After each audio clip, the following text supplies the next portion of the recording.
Welcome to our captivating journey through the haunting halls of Cracks, a film that peels back the layers of desire, deception, and devotion in an elite British boarding school. Nestled in the idyllic English countryside, this institution stands as a fortress of tradition and discipline, its stone walls echoing with the whispers of young girls' dreams and fears.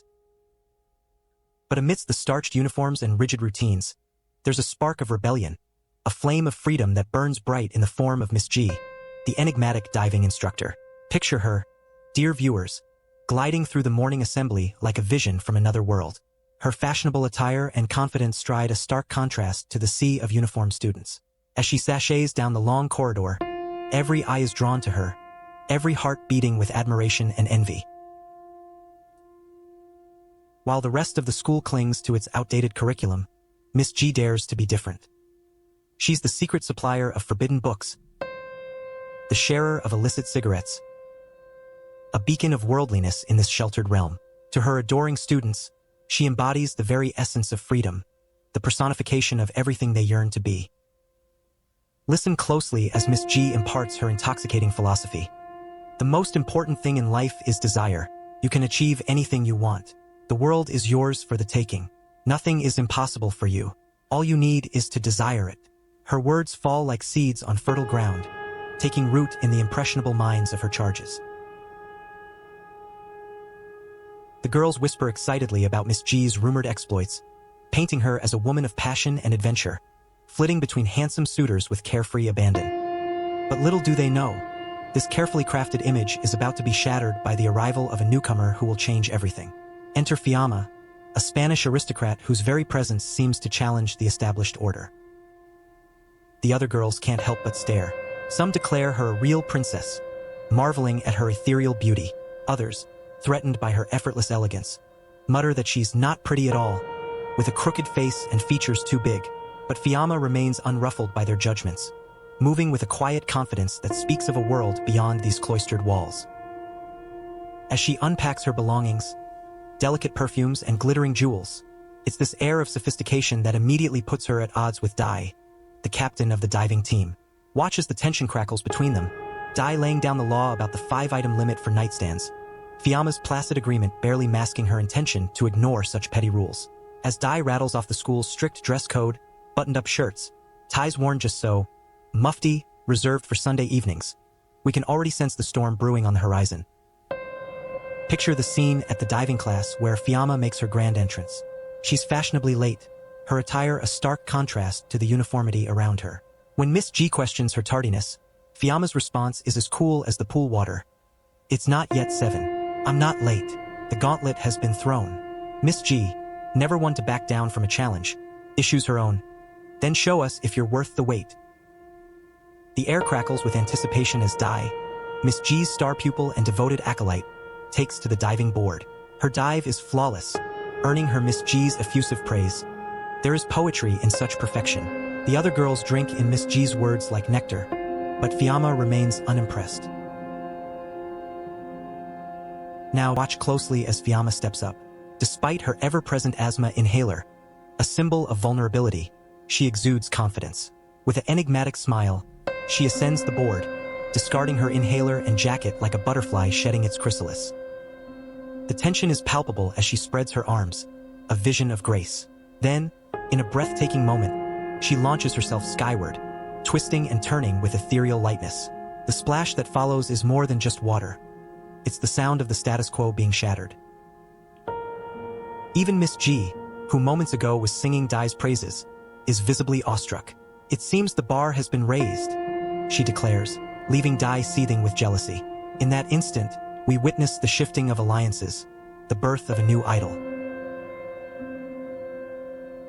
But life at this boarding school is far from a fairy tale, my friends.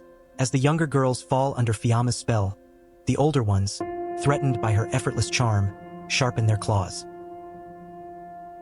Yet Fiamma remains aloof, her mind seemingly elsewhere. We see her gazing out windows, waiting for a father who may never come, a poignant reminder of the abandonment that haunts these hallowed halls. In a heart-wrenching moment, we watch Fiamma's face as she observes a younger girl crying out for her mother in the throes of a nightmare. The fear in Fiamma's eyes speaks volumes. Will she too be forgotten here, left to wither in this gilded cage? But just when all seems bleak, a ray of hope arrives in the form of a parcel from Fiamma's father. As the girls eagerly gather around, urging her to open it, we're treated to a feast for the senses, exquisitely packaged confections that seem to bring a taste of the outside world into their cloistered existence. And then, dear viewers, we witness a moment of pure magic, as Fiamma regales the girls with tales of her life beyond these walls, enhancing the mood by lighting a piece of the pastry wrapper with a match. The burning wrapper dances into the air. In this enchanted moment, even Miss G is transfixed.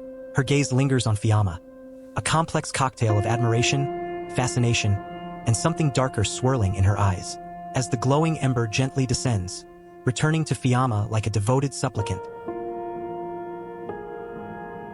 After lunch, picture Miss G, if you will, sneaking away from the school like a thief. In a secluded spot, she indulges in her secret obsession, a stolen bite of Fiamma's cookie, savoring it as if it were ambrosia from the gods. But that's not all. With trembling hands, she reveals a stack of postcards meant for Fiamma, each one a window to a world beyond these confining walls. Miss G's eyes gleam with a mixture of guilt and ecstasy, living vicariously through these stolen glimpses of adventure. But the night holds more secrets yet. Under the cover of darkness, Miss G leads her charges on a clandestine expedition. "Be ashamed to waste such a beautiful night," she whispers, coaxing them from their beds. The girls follow, half asleep and wholly enthralled, to a nearby river. Here, in the silvery moonlight, we witness a moment of rare freedom as clothes are shed and bodies sliced through the cool water. Fiamma, ever the outsider, is the last to join, but even she can't resist the siren call of this midnight adventure. As they play a water chase game, Di proudly announces that Miss G learned it during her adventures in India. Fiamma's ears perk up at the mention of India, a place she too holds dear. With genuine curiosity, she asks Miss G about her time there. The other girls, eager for another thrilling tale, beg Miss G to recount her experience of riding elephants with Indian royalty. Miss G, however, suddenly seems at a loss for words. Her usual confidence wavers as she deflects, turning the spotlight onto Fiamma instead.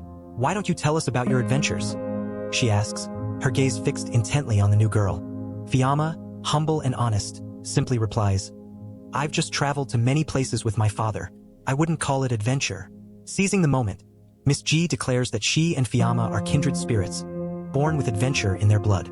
But Fiamma, sharp as ever, challenges this notion. "If that's true," she asks, "why aren't you traveling now?" Miss G's response is a masterclass in evasion. She turns to the other girls, her voice taking on a sacrificial tone. "I stay for them," she says, gesturing to her adoring students. "They're still waiting for their lives to begin. One day, I'll set off again." But Fiamma sees through the act. She notices the flicker of something deeper, more complex in Miss G's eyes. It's a moment ripe for honesty, for true connection. Yet Miss G clings to her secrets, burying what might be her most vulnerable truth beneath layers of carefully crafted lies. On this fateful day, Miss G and her students decide to skip class, transforming her room into an impromptu dance party. The shelves lining the walls are a testament to Miss G's supposed worldly adventures, filled with souvenirs from her alleged travels. Fiamma, ever curious, explores these mementos with interest until her eyes land on something jarringly familiar. There, among Miss G's treasures, sits a cookie wrapper, the very same Spanish cookies her father had sent her. A small bite has been taken from one, as if to taunt her. But that's not all. Fiamma's heart sinks as she spots postcards from around the world, filled with messages she was never meant to see, postcards that should have been hers.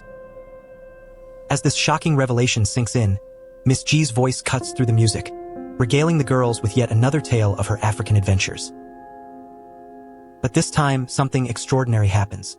Fiamma, her voice steady and sure, begins to finish Miss G's sentences, predicting the story's every turn. Miss G falters for a moment, caught off guard. Quickly regaining her composure, she tries to brush it off. "You must have heard me tell this story before," she says with a nervous laugh, attempting to continue her tale. But Fiamma isn't letting her off the hook so easily. With unwavering confidence, Fiamma exposes the truth. Miss G's grand adventure is nothing more than the plot of a best-selling novel. The supposed world traveler has been spinning lies all along. The revelation hits like a thunderbolt. Miss G's carefully crafted facade crumbles, her usual grace and poise evaporating in an instant. As anxiety creeps into her eyes, the truth becomes crystal clear. Fiamma embodies everything Miss G has desperately tried to become but never could. Miss G, in a display of authority, orders the entire team to don their uniforms for a diving session, despite the lingering chill in the air. Fiamma, already struggling with her asthma in the cold weather, is singled out. Miss G repeatedly demands she demonstrate for the team, pushing her to her limits. After another perfect dive, Fiamma doesn't resurface. Seconds stretch into agonizing minutes as the team watches the still water with growing panic. Finally, Fiamma breaks the surface, gasping for air, clearly in distress. Miss G, maintaining her cool facade, extends a wooden pole to help Fiamma out of the water. Nearly drowned and fighting for breath, Fiamma grabs her clothes and medication, fleeing to a distant cabin for refuge. But Miss G's reaction is chilling. She blocks the concerned teammates from following, instead punishing them with laps around the pool. Her words cut through the air like ice. Only Fiamma has true courage. You should all aspire to the new standard she set. But it's what happens next that truly reveals the depths of Miss G's obsession. She follows Fiamma to the secluded boathouse, cornering her in a moment of vulnerability. Miss G's words drip with desperation as she insists on their similarity, their shared worldliness. But Fiamma, still breathless and frightened, sees through the lie.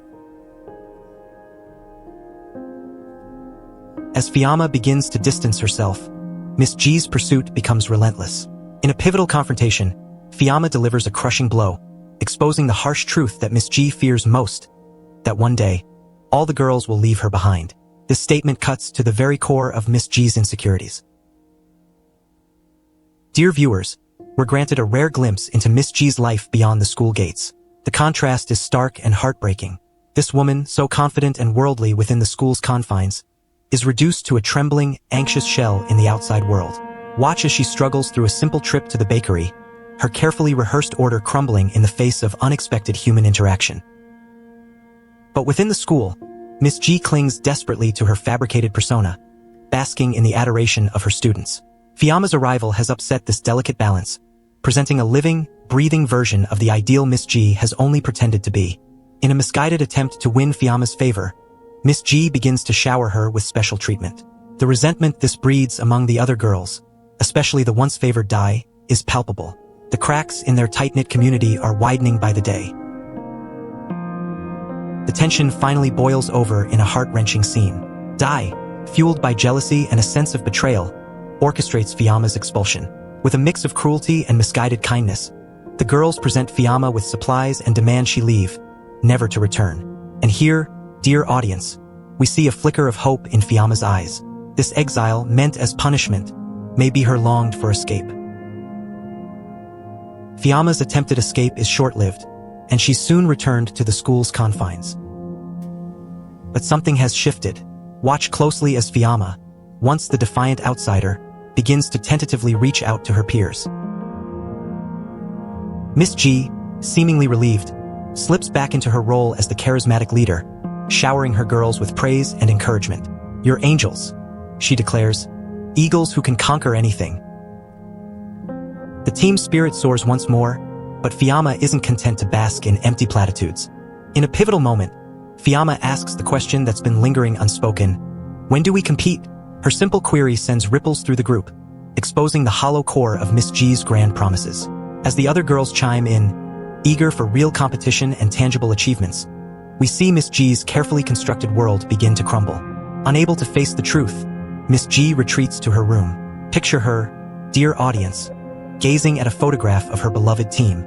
The girls' smiling faces now seem to mock her, a painful reminder of the beautiful illusion she's created, and how easily it can be shattered. But even as Miss G's facade crumbles, we see unexpected bonds forming among the girls. Dai, ever loyal to Miss G, confronts Fiamma in the dead of night. Her anger gives way to tears as she accuses Fiamma of selfishness. And here, we witness a turning point. Fiamma, touched by Dai's genuine emotion, begins to soften her stance. The next morning brings a gesture of peace, Fiamma offering her prized perfume to Dai. It's a small act, but one loaded with significance.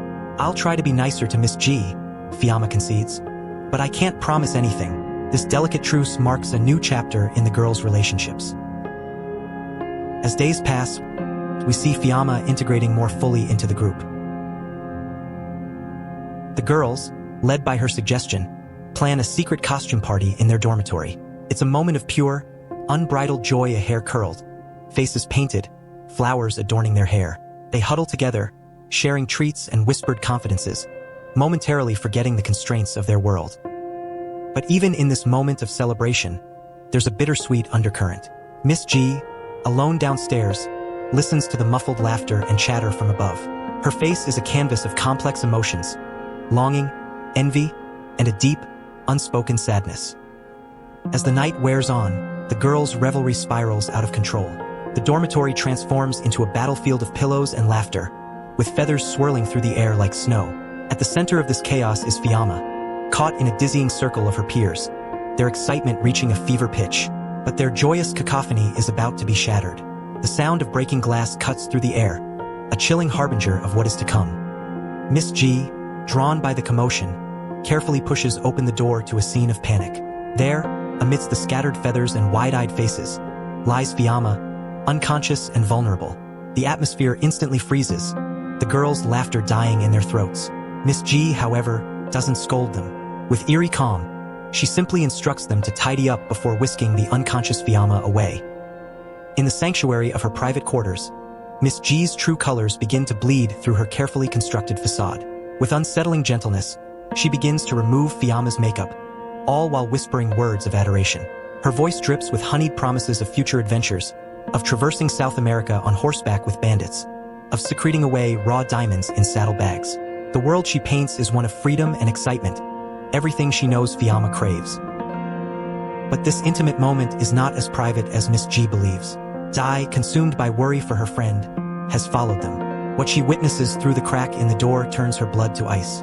Miss G's hands, once seen as nurturing and protective, now move with predatory intent as she begins to undress the helpless Fiamma. The horror of realization dawns on Di's face. This is not the Miss G they know and adore. This is something darker, something twisted. Unable to process the betrayal unfolding before her eyes, Di flees, her mind reeling, her world crumbling around her. The next morning, as the last notes of the hymns fade away, a palpable tension hangs in the air. The girls finally catch sight of Fiamma, her face a mask of grim determination as she strides ahead, with Miss G following close behind, her usual confidence replaced by visible anxiety. Di, still reeling from the shocking scene she witnessed the night before, finds herself at a crossroads. Unable to reconcile the shattering of Miss G's perfect image, she makes a desperate choice. In a moment of panic and misguided loyalty, Di spreads a vicious lie. Fiamma isn't the innocent victim, but a whore who has seduced Miss G. But Fiamma, ever the brave soul, refuses to be silenced. With unwavering resolve, she declares her intention to expose Miss G's true nature to the world. Without another word, she turns and walks alone into the surrounding forest, leaving a wake of tension behind her. Miss G, her carefully constructed world crumbling around her, is visibly shaken. As the tension mounts, Di approaches Miss G, her face a tapestry of conflicting emotions. She's searching for answers, for some semblance of the mentor she once idolized. But Miss G, ever the master manipulator, sidesteps Di's unspoken questions with the finesse of a seasoned performer. "I'm thinking of traveling the world again," Miss G announces, her voice a mixture of wistfulness and calculated nonchalance. It's a ploy, a test to gauge Di's reaction. Di, still tethered to the image of Miss G as her guiding light, falls right into the trap. "Please, don't leave us," she pleads, her voice tinged with desperation. It's exactly what Miss G wants to hear. Like a spider sensing a tremor in its web, she seizes the moment. With a performance worthy of the stage, she affects an air of anxiety, shaking her head as if burdened by some great injustice. "Fiamma," she whispers, her voice trembling with feigned distress. "She's spreading vicious rumors about me. She's trying to force me out." And just like that, Miss G flips the script. In a masterful stroke of manipulation, she transforms herself from potential predator to victim, all while planting seeds of doubt about Fiamma's character. The other girls watch as Miss G collapses into Di's arms, appearing vulnerable and victimized. It's all the motivation they need. Without a second thought, they charge into the forest after Fiamma, their loyalty to Miss G overriding any doubts. When they find Fiamma, the confrontation is immediate and violent. They surround her, demanding to know what really happened the night before. Fiamma, her voice thick with anger and sorrow, cries out, "Can't you see what she did to me?" In this moment, the lines between victim and villain blur. The girls, blinded by their adoration for Miss G, can't or won't see the truth before them. The forest, once a place of adventure and freedom, now bears witness to a darker, more twisted version of desire and loyalty. The situation spirals into chaos as Miss G watches from afar, a ghostly presence as the girls she once commanded turn violent. Fiamma runs with all her might, but she is no match for the mob of girls surrounding her. Pinned to the ground, she endures a brutal assault as baseless accusations fly. Even those who sympathize with her stand frozen, unsure how to intervene. As Fiamma's strength wanes, her breathing becomes alarmingly labored. The girls, finally realizing something is terribly wrong, cease their attack. Dai, taking charge, sends the others to fetch help while she searches for Fiamma's medication. But just as she finds the vital pill bottle, Miss G appears eerily calm and takes control of the situation. In a chilling twist, Miss G dismisses Dai and approaches the struggling Fiamma alone. Instead of offering the life-saving medication, she cradles Fiamma, whispering haunting words. "Everything is going to be all right. I'm here now, my beautiful girl. I suppose you were not really meant for this world. Go to sleep now." As Fiamma's breathing stops, Miss G remains unervingly composed, as if admiring a perfect work of art. When Dai returns, she witnesses Miss G placing the pill bottle in Fiamma's lifeless hand, a calculated move to cover her tracks. The devastating reality of Fiamma's death hits the girls hard, plunging them into deep remorse. Faced with the terrible truth, Dai finally finds the courage to reveal what she has seen. Confronted by the girls, Miss G denies any wrongdoing, trying to maintain her facade, but the spell is broken. One by one, the girls remove their ties, a powerful symbol of protest against Miss G's authority. Dai, once her most devoted follower, delivers the final blow. "You could have saved her. You don't deserve us." Miss G's desperate attempts to implicate the girls fall on deaf ears. Their honest acknowledgement of guilt shatters her delusions, leaving her alone in her web of lies. Expelled from the school, Miss G retreats to a small inn, her once radiant presence now dim and faded. In a poignant detail, she arranges a photo of the girls on her bedside, replacing the elephant figurine, a nod to the school's rule of no more than 5 personal items. After exposing Miss G's crimes, Dai leaves a goodbye note and embarks on a journey of her own. She carries Fiamma's perfume as a constant reminder of her mistakes and a pledge to never again ignore the truth or follow blindly. Cracks leaves us with a powerful reflection on freedom and desire. While Miss G's version was fragile and built on lies, Fiamma showed true freedom, blinding, burning, and uncompromising. This heart-wrenching tale reminds us that freedom often comes at a cost, and the most dangerous cracks are those we refuse to see in ourselves and our idols. If you enjoyed this recap, don't forget to like, subscribe, and share. Keep questioning the world around you. Film lovers.